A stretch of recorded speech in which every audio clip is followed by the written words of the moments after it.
Hi hello എല്ലാവർക്കും നമസ്കാരം. ഇന്നത്തെ ഈ വീഡിയോയിലേക്ക് എല്ലാവർക്കും സ്വാഗതം. ഇന്ന് നമ്മൾ ഡിസ്കസ് ചെയ്യാൻ പോകുന്ന ടോപ്പിക് എന്ന് പറഞ്ഞു കഴിഞ്ഞാൽ സിംഗിൾ സ്റ്റേജ് ട്രാൻസിസ്റ്റർ ആംപ്ലിഫയറിനെ കുറിച്ചാണ്.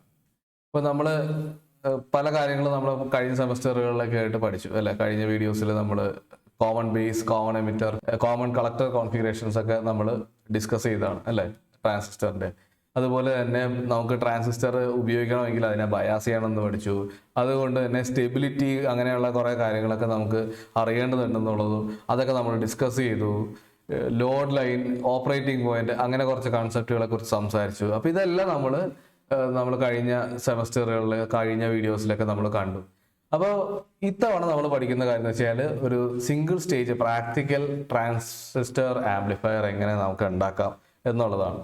അപ്പോൾ അതെന്താണെന്ന് കാണുന്നതിന് മുന്നേ എന്താണ് ആംപ്ലിഫയർ എന്നുള്ളതെന്ന് നമുക്ക് ഒന്ന് ആലോചിക്കേണ്ടത് അല്ലേ. എന്താണ് ആംപ്ലിഫയർ? നമുക്ക് ചെറിയ എന്തെങ്കിലും സിഗ്നൽ ഉണ്ടെങ്കിൽ അതിനെ ആംപ്ലിഫൈ ചെയ്ത് വലിയ സിഗ്നലാക്കി മാറ്റുക എന്നുള്ള ഉദ്ദേശത്തോടെയുള്ള ഒരു ഉപകരണമാണ് ആംപ്ലിഫയർ. അപ്പോൾ അത് നമുക്ക് എവിടെയെല്ലാം ഉപയോഗിക്കാം. നമുക്കിപ്പോൾ ചിലപ്പോൾ ഒരു ചെറിയ ശബ്ദം ആയിരിക്കും, ചെറിയൊരു ഒരു വലിയൊരു സ്റ്റേജിൽ ഒരാൾ സംസാരിക്കുന്നു.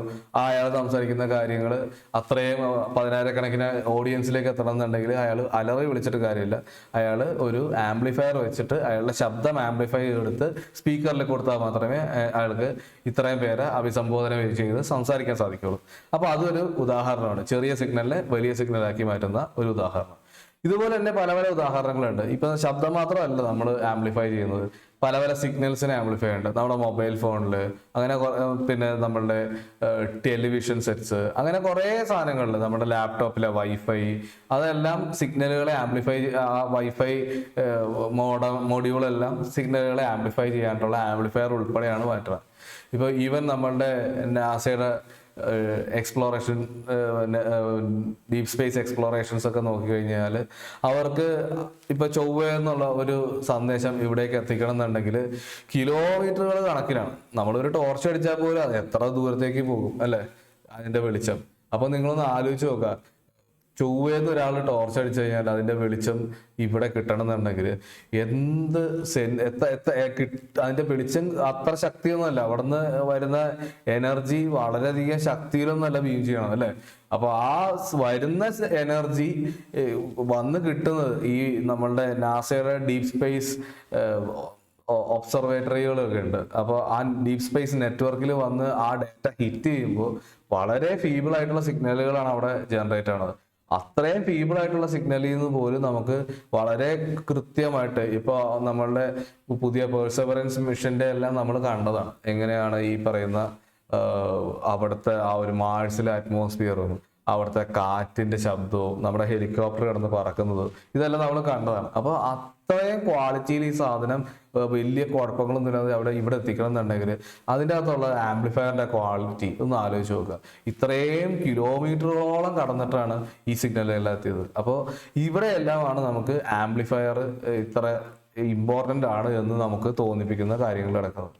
അപ്പോൾ അതുകൊണ്ടാണ് നമ്മൾ ഇതെല്ലാം ഈ ഇലക്ട്രോണിക്സിൽ പഠിക്കുന്നത്. അപ്പൊ ഇത്തവണ നമ്മൾ ഇതുപോലെ ഒരു പ്രാക്ടിക്കൽ ആയിട്ടുള്ള ഒരു ആംപ്ലിഫയർ എങ്ങനെ ഉണ്ടാക്കാം എന്നുള്ളതിനെ കുറിച്ചാണ് നമ്മൾ ഡിസ്കസ് ചെയ്യുന്നത്.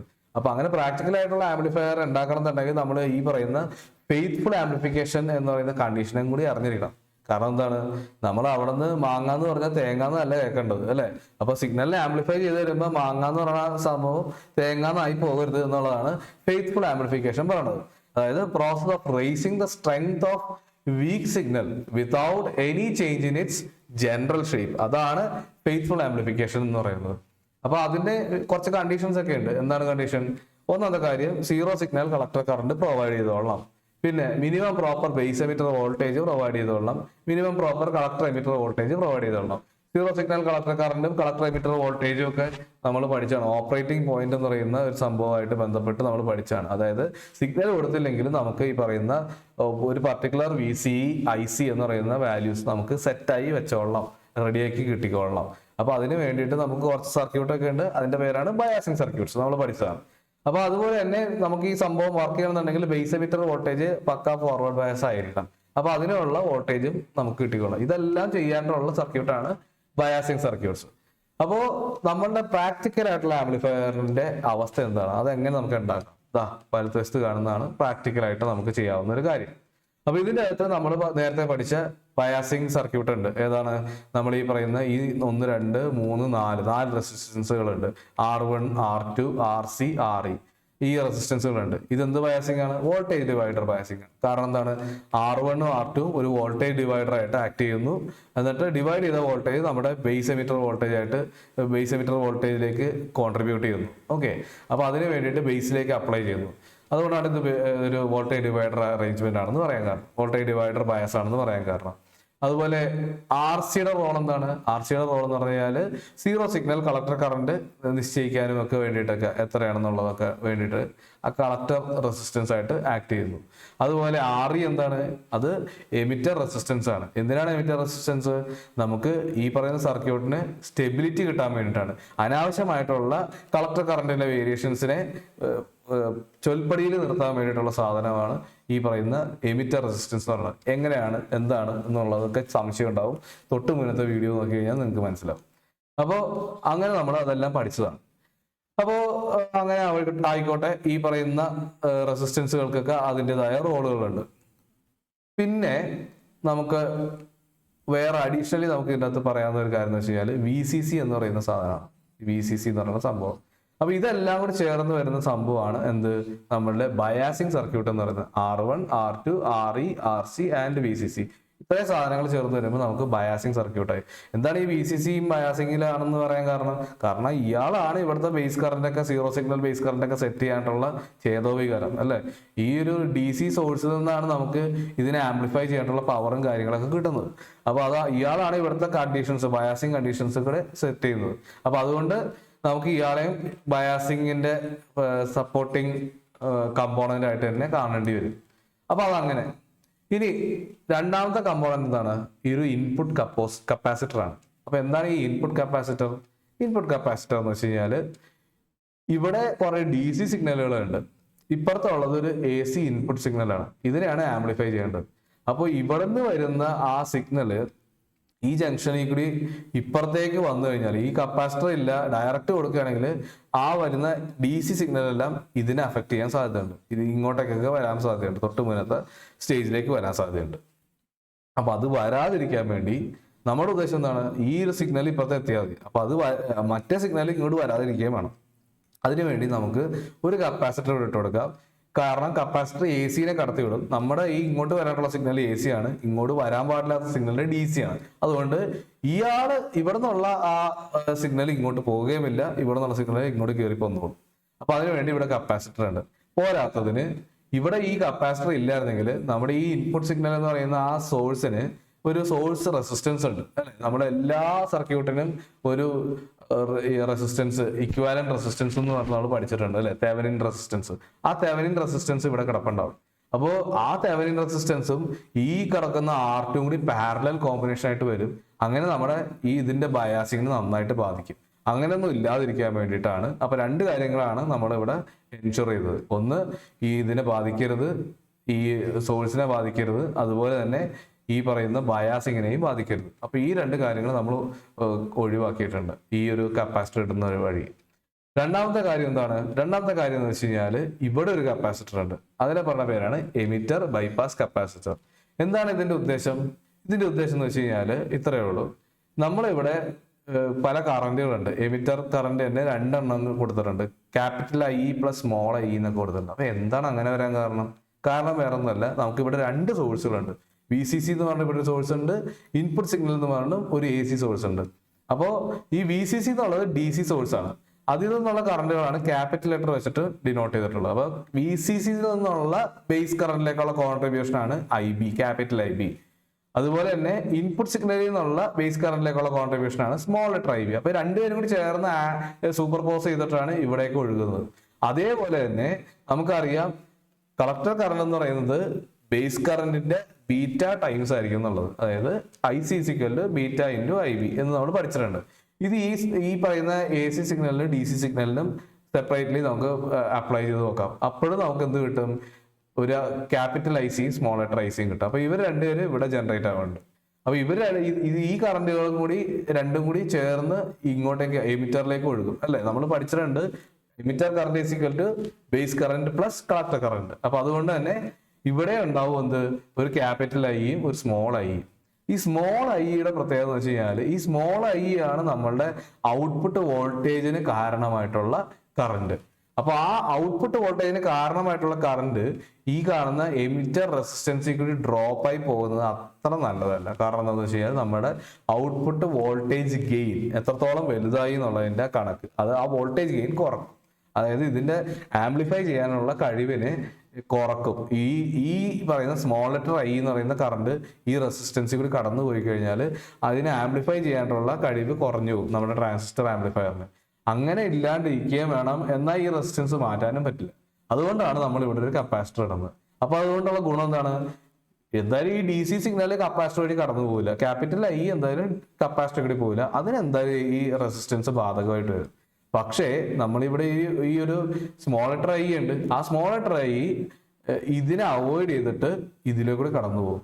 അപ്പൊ നിങ്ങൾ ചോദിക്കുക എന്തുകൊണ്ടാണ്, റെസിസ്റ്റൻസ് അല്ലേ, അതിൽ കൂടിയും കുറച്ച് കറണ്ടൊക്കെ പോകൂലേ. അവിടെയാണ് ഇതിന്റെ കളി കിടക്കുന്നത്. അതിന്റെ കാര്യം എന്ന് വെച്ച് കഴിഞ്ഞാൽ ഈ കപ്പാസിറ്ററിന് ഒരു കപ്പാസിറ്റീവ് ഇമ്പിഡൻസ് എന്ന് പറയുന്ന ഒരു ഒപ്പോസിഷൻ ഉണ്ട്. കറന്റിനെയൊക്കെ ഒപ്പോസ് ചെയ്യുന്നത് കപ്പാസിറ്റീവ് ഇമ്പിഡൻസ് വെച്ചിട്ടാണ് കപ്പാസിറ്റേഴ്സ്. ആ ഒപ്പോസിഷൻ മെഷർ ചെയ്യണതും ഓംസിൽ തന്നെയാണ്. അപ്പോൾ അതേപോലെ ഇവിടെ റെസിസ്റ്റൻസും ഉണ്ട്. അപ്പൊ നമ്മൾ എന്തെന്ന് വെച്ച് കഴിഞ്ഞാൽ ഇവിടുത്തെ റെസിസ്റ്റൻസിന്റെ വാല്യൂ എന്താണോ അതിന്റെ 10-1 ഇവിടുത്തെ കപ്പാസിറ്റീവ് ഇമ്പിഡൻസ് പാടുള്ളൂ. അങ്ങനെ നമ്മൾ സെറ്റ് ചെയ്തിട്ടുള്ള ഒരു കപ്പാസിറ്ററാണ് ഇവിടെ ഇടുക. അപ്പൊ ആ ഒരു കണ്ടീഷനാണ് ഇവിടെ എഴുതിയിട്ടുള്ളത്. അതായത് XCE എന്ന് പറയുന്ന ആ ഒരു capacitive impedance, capacitive reactance, that should be 1/10 of emitter resistance. Emitter റെസിസ്റ്റൻസിന്റെ 10-1 ആയിരിക്കണം കപ്പാസിറ്റീവ് ഇമ്പിഡൻസ് എന്ന് പറയുന്ന സംഭവം. അപ്പോൾ where XCE is the capacitive reactance for the lowest frequency F in the input signal. അപ്പോൾ കുറച്ച് സാധനങ്ങളൊക്കെ വന്നിട്ടുണ്ടല്ലോ. എന്താണ് ലോവസ്റ്റ് ഫ്രീക്വൻസി ഒക്കെ പറയാൻ കാരണം വേറെ ഒന്നുമല്ല, ഈ XCE എന്ന് പറയുന്നത് ഇവിടെ കാണിച്ചിട്ടുണ്ട്. എന്താണ് 1/C ഒമേഗ. നമ്മൾ പഠിച്ചിട്ടുണ്ട് capacitive reactance equal to 1/C omega എന്നൊക്കെ. അപ്പൊ അവിടെ ഒരു ഒമേഗ വന്നില്ലേ. ആ ഒമേഗ എന്ന് പറഞ്ഞാൽ എന്തിനാണ് സിഗ്നിഫൈ ചെയ്യുന്നത്, ഇവിടെ നിന്ന് വരുന്ന സിഗ്നല് അതിന്റെ ഫ്രീക്വൻസി, അതാണല്ലോ AC സിഗ്നൽ. അപ്പൊ ആ AC സിഗ്നലിൽ ഒരു ഫ്രീക്വൻസി ഉണ്ടാവും. ആ സിഗ്നലിന്റെ ഫ്രീക്വൻസി ആയിരിക്കും ഈ എമിറ്റർ സ്മോൾ ലെറ്റർ ഐ എന്ന് പറയുന്ന കറന്റിനും ഉണ്ടാവും. അതേ ഫ്രീക്വൻസി ആയിരിക്കും. കാരണം അതുകൊണ്ടാണ് ഈ ഐ എന്ന് പറയുന്ന കറണ്ട് ഉണ്ടാവുന്നത് തന്നെ. അപ്പൊ അതുകൊണ്ട് വിത്ത് ഗുണം 10 ഗുണം എന്ന് പറയുന്ന പോലെ സ്മോൾ ലെറ്റർ ഐയുടെ അതേ സ്മോൾ ലെറ്റർ ഐ ബിയുടെ അതേ ഫ്രീക്വൻസി തന്നെ ആയിരിക്കും സ്മോൾ ലെറ്റർ ഐക്കും. അപ്പോ ആ ഫ്രീക്വൻസി അനുസരിച്ചിട്ട് ഉള്ള ഇമ്പിഡൻസ് എന്താണ്, ആ ഫ്രീക്വൻസിക്ക് കണക്കായിട്ടുള്ള ഇമ്പിഡൻസ് എന്താണ്. ഇപ്പൊ നമ്മളൊരു ഓഡിയോ സിഗ്നൽ കൊടുക്കുകയാണെങ്കിൽ ഒരുപാട് ഫ്രീക്വൻസീസ് അതിൻ്റെ അകത്ത് ഉണ്ടാവും. ഒരു റേഞ്ച് ഓഫ് ഫ്രീക്വൻസീസ് ആയിരിക്കും നമ്മൾ ഇവിടുന്ന് തള്ളിക്കയറ്റി വിടുന്നത്. അപ്പൊ അതുകൊണ്ട് ഇതിൽ ഏത് ഫ്രീക്വൻസിക്ക് കണക്കായിട്ട് നമ്മൾ ഈ XC പറയുന്നുള്ളത് സംശയം വരും. അപ്പൊ അതുകൊണ്ടാണ് ഇവിടെ പറഞ്ഞേക്കുന്നത് ലോവസ്റ്റ് ഫ്രീക്വൻസി എടുക്കുക. നിങ്ങൾ ലോവസ്റ്റ് ഫ്രീക്വൻസിനകത്ത് കൺസിഡർ ചെയ്യുക. ആ ലോവസ്റ്റ് ഫ്രീക്വൻസിക്ക് കണക്കായിട്ട് നമ്മൾ ഈ ഒരു സർക്യൂട്ട് ഡിസൈൻ ചെയ്ത് കഴിഞ്ഞാൽ അതിനേക്കാൾ ഹയർ ഫ്രീക്വൻസി ഒക്കെ കൂളായിട്ട് അതിൽ കൂടി കടന്നു പോയിക്കോളും ഈ കപ്പാസിറ്ററിൽ കൂടി. നമ്മുടെ ഉദ്ദേശം എന്ന് വെച്ച് കഴിഞ്ഞാൽ ഇവൻ ഇവിടെ ഈ സ്മോൾ ലെറ്റർ ഐ എന്ന് പറഞ്ഞ കറണ്ട് ഇവിടെ വന്നു കഴിഞ്ഞാൽ ഇങ്ങനെ നോക്കും, എന്നിട്ട് നേരെ കപ്പാസിറ്റർ കൂടി കടന്നങ്ങ് പോകണം. റെസിസ്റ്റൻസിനെ പാടെ അവോയ്ഡ് ചെയ്യണം. അപ്പൊ അതിന് വേണ്ടിയിട്ടുള്ള കണ്ടീഷനാണ് ഈ പറയുന്ന സംഭവം. അപ്പൊ ഇതിൽ നമ്മൾ ഈ 1/ωCE ഒക്കെ നമ്മൾ സബ്സ്റ്റിറ്റ്യൂട്ട് ചെയ്ത് കഴിഞ്ഞാൽ നമുക്ക് ഈ കപ്പാസിറ്റൻസിന്റെ കാര്യത്തിൽ ഒരു തീരുമാനമാക്കാൻ പറ്റും. റെസിസ്റ്റൻസ് എമിറ്റർ റെസിസ്റ്റൻസ് RE ഒരു പർട്ടിക്കുലർ വാല്യൂവിൽ നമ്മൾ ചൂസ് ചെയ്താൽ എന്ത് കപ്പാസിറ്റർ ഇടണം എന്നുള്ളത് ഇവിടെ നിന്ന് കിട്ടും.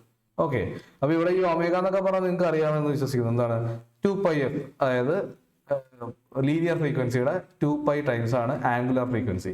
ഒമേഗ എന്ന് പറഞ്ഞാൽ ആംഗുലർ ഫ്രീക്വൻസി. അപ്പൊ അതാണ് നമ്മളുടെ എമിറ്റർ ബൈപാസ് കപ്പാസിറ്ററിന്റെ റോള്. ഇനി ലാസ്റ്റ് ആയിട്ട് നമുക്ക് കപ്ലിംഗ് കപ്പാസിറ്ററിനെ കുറിച്ച് കാണാം. എന്താണ് കപ്ലിംഗ് കപ്പാസിറ്ററിന്റെ റോള്? ഇതാണ് കപ്ലിംഗ് കപ്പാസിറ്റർ. ഇതിന്റെ ഉദ്ദേശം വേറെ ഒന്നല്ല, നമ്മൾ ഈ ഇൻപുട്ട് കപ്പാസിറ്റർ പറഞ്ഞ പോലെയൊക്കെ തന്നെയാണ്. ഇതൊരു സിംഗിൾ സ്റ്റേജ് ട്രാൻസിസ്റ്റർ ആംപ്ലിഫയർ ആണ്. അതിന് അങ്ങനെ പേര് വരാൻ കാരണം എന്താണ്? മൾട്ടി സ്റ്റേജ് ട്രാൻസിസ്റ്റർ ആംപ്ലിഫയർ ഉള്ളത് കൊണ്ടാണ്. അപ്പോൾ എന്താണ് മൾട്ടി സ്റ്റേജ് ട്രാൻസിസ്റ്റർ ആംപ്ലിഫയർ? ഇതേപോലത്തെ ഒരു സിംഗിൾ സ്റ്റേജ് ഇതിന്റെ ഔട്ട്പുട്ടിൽ ഇട്ട് കൊടുത്തു കഴിഞ്ഞാൽ ഇത് ഒന്നുകൂടെ ആംപ്ലിഫൈ വരും. അപ്പൊ ഇതിപ്പോ 2 ഗെയിനെങ്കിൽ നമ്മൾ ഇതേപോലത്തെ ഒരെണ്ണം കൂടി ഇപ്പുറത്തിട്ട് കഴിഞ്ഞാൽ ഒരു 2 ഗെയിനും കൂടി ആംപ്ലിഫിക്കേഷൻ വരും. അപ്പൊ 2 × 2 4, അതായിരിക്കും ടോട്ടൽ ആംപ്ലിഫിക്കേഷൻ ഗെയിൻ. അപ്പൊ അത് നമുക്ക് അങ്ങനെ സ്റ്റേജ് വൈസ് ആംപ്ലിഫൈ ചെയ്യാൻ വേണ്ടിയുള്ള ടെക്നിക്കാണ്. എന്തിനാണ് ഇങ്ങനെ സ്റ്റേജ് വൈസ് ആക്കുന്നത്? നമുക്ക് ഫെയ്ത്ത്ഫുൾ ആംപ്ലിഫിക്കേഷൻ അതുപോലെ തന്നെ വരാൻ വേണ്ടിയിട്ടാണ്. കാരണം നമ്മൾ ഒറ്റയടിക്ക് വലിയൊരു ഗെയിനുള്ള ആംപ്ലിഫയർ ഉണ്ടാക്കാൻ നോക്കിയാൽ വേവിന്റെ ഷേപ്പ് മാറിപ്പോകും. മാങ്ങാന്ന് പറഞ്ഞാൽ തേങ്ങയായി മാറും. അപ്പൊ അതുകൊണ്ട് അതിനാണ് നോൺ ലീനിയാരിറ്റി എന്നൊക്കെ പറയുന്നത്. അപ്പൊ ആ നോൺ ലീനിയാരിറ്റി കാരണം നമ്മൾ വാങ്ങാന്ന് പറയുന്നത് അപ്പുറത്തെത്തുമ്പോൾ ആംപ്ലിഫൈ ചെയ്ത് വരുമ്പോൾ തേങ്ങാന്നായി പോകണ പോലെ. അപ്പൊ അത് ഉണ്ടാവാണ്ടിരിക്കാൻ വേണ്ടി നമ്മൾ എന്ത് ചെയ്യും, നമ്മൾ ഘട്ടം ഘട്ടമായിട്ട് നമ്മൾ ചെയ്യും. നമ്മൾ ഈ പരീക്ഷയുടെ തലേന്ന് പഠിക്കാതിരിക്കണ പോലെ ഇപ്പോൾ. അപ്പൊ അങ്ങനെ ഇല്ലാണ്ടിരിക്കാണ്ട് നമ്മൾ സ്റ്റെപ്പ് ബൈ സ്റ്റെപ്പ് ആയിട്ട് ഇത് പഠിക്കുന്നു, ഇതിന്റെ ക്വസ്റ്റ്യൻസ് ഡിസ്കസ് ചെയ്യുന്നു, അങ്ങനെ അങ്ങനെ അങ്ങനെ പോണ പോലെ നമ്മൾ ഇവിടെയും സ്റ്റെപ്പ് ബൈ സ്റ്റെപ്പ് ആയിട്ടായിരിക്കും നമ്മൾ സ്റ്റേജ് ബൈ സ്റ്റേജ് ആയിട്ടായിരിക്കും ആംപ്ലിഫൈ ചെയ്യുക. അപ്പൊ ഇവിടെ രണ്ടാമതൊരു സ്റ്റേജ് ഉണ്ടെന്ന് സങ്കല്പിക്കുക ഇതുപോലെ. അപ്പൊ അങ്ങനെയാണെങ്കിൽ അവിടെ ഒരു R1 ഒക്കെ ഉണ്ടാവുമല്ലോ, അതിനും ഉണ്ടാവും ഒരു R1, അതിന് R2 ഒക്കെ ഉണ്ടാവും. അപ്പൊ ഇവിടെ എന്ത് വോൾട്ടേജ് ആണോ DC ബയാസ് കൊടുത്തിട്ടുള്ളത് ആ വോൾട്ടേജ് ഇങ്ങോട്ടേക്ക് കടന്ന് ചെല്ലരുത്. എന്നാ നമുക്ക് ഈ ഔട്ട്പുട്ട് വോൾട്ടേജ്, ആംപ്ലിഫൈ ചെയ്ത ഔട്ട്പുട്ട് വോൾട്ടേജ്, AC വോൾട്ടേജ് നമുക്ക് ടാപ്പ് ചെയ്ത് പുറത്തേക്ക് എടുക്കുകയും വേണം. അപ്പൊ അതിനാണ് ഇവിടെ ഈ കപ്പാസിറ്റർ ഉള്ളത്. ഇതേപോലെ തന്നെ അവിടെ നിന്നുള്ള DC സിഗ്നൽ ഇപ്പുറത്തും ബാധിക്കാൻ പാടില്ല, ഇവിടെ നിന്നുള്ള DC സിഗ്നൽ അപ്പുറത്തോട്ടും പോകാൻ പാടില്ല. രണ്ടുപേരും ബാധിച്ച പണി പാടും. അപ്പൊ അതാണ് നമ്മുടെ ഉദ്ദേശം. ഓക്കെ, അപ്പൊ ഇത്രയും കാര്യങ്ങളാണ് നമ്മുടെ കമ്പോണൻസ് ഓഫ് ദ പ്രാക്ടിക്കൽ ആംപ്ലിഫയറിൽ വരുന്ന കാര്യങ്ങൾ. അപ്പൊ ഇതിനകത്ത് ഈ പറഞ്ഞ പോലെ നമ്മൾ കുറെ സർക്യൂട്ട് കറൻസും കാര്യങ്ങളൊക്കെ നമ്മൾ കണ്ടു അല്ലെ. ബേസ് കറന്റ് ഉണ്ട്, കളക്ടർ കറന്റ് ഉണ്ട്, എമിറ്റർ കറന്റ് ഉണ്ട്. അപ്പൊ ഇതെല്ലാം നമ്മൾ ഡിസ്കസ് ചെയ്തു. അപ്പൊ ഇതാണ് നമ്മൾ ഇന്ന് ഡിസ്കസ് ചെയ്യാൻ ഉദ്ദേശിച്ച ആ ഒരു ടോപ്പിക്. അപ്പൊ എല്ലാവർക്കും മനസ്സിലായി എന്ന് വിശ്വസിക്കുന്നു. മനസ്സിലാകാത്തവര് നിങ്ങൾക്ക് കമന്റ്സ് ആയിട്ട് നമ്മളുടെ ഈ വീഡിയോയ്ക്ക് കൊടുക്കാം, ഞാനത് ആൻസർ ചെയ്യുന്നതായിരിക്കും. വേറെ എന്തെങ്കിലും ക്വസ്റ്റ്യൻസ് വേണമെന്നുണ്ടെങ്കിൽ നമ്മളുടെ ക്വസ്റ്റ്യൻ ബാങ്കിൽ ഡിസ്ക്രിപ്ഷനിലുണ്ട്. ക്വസ്റ്റ്യൻ ബാങ്ക് ക്ലിക്ക് ചെയ്യുക, നേരെ ക്വസ്റ്റ്യൻസ് അതിനകത്ത് അവൈലബിൾ ആയിരിക്കും. ഓക്കെ, അപ്പോൾ എനിവേ എല്ലാവർക്കും താങ്ക് യു. നമുക്ക് മറ്റൊരു വീഡിയോ ആയിട്ട് ഒരുമിച്ച് വീണ്ടും കൂടാം.